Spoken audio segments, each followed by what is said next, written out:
I have planted 6 time bombs in the campus. Ini ang mensahe nga nagtublag sa mga ginikanan estudyante kag manunudlo sa University of San Agustin Basic Education Department sa barangay Sambag Haro kay nasang aga. Sa investigasyon sang Haro Police nakabaton sang mensahe ang mga manunudlo halin sa isa ka ginapatian fake social media account.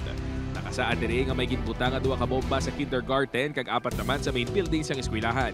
Nabutang man sa naglapta nga mensahe nga ginihimo ang bomb threat tungod sa unjust treatment o kung wala nagakaigo nga pagtrato sa mga manunudlo sa mga estudyante. Gin-check nila kag ginalantaw ang konsindo ang tag-iya naka-private kag wala sang data or data nga nakabutang sa isa ka messenger, but sa on the part naman sang aton nga PNP magtinguha kita nga ma-identify, ma-locate kag makilala ining tag-iya sang messenger nga nagpalapta sang among ining bomb threat.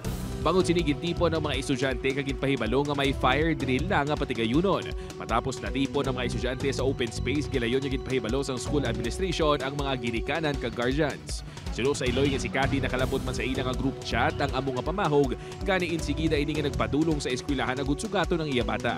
Pina-fire drill sila kuno balisin ng balasang teacher ng fire drill lang ay nalaging pabalo bomb threat na pala. Panic na ang parents, ginsugat na ang bawat isa.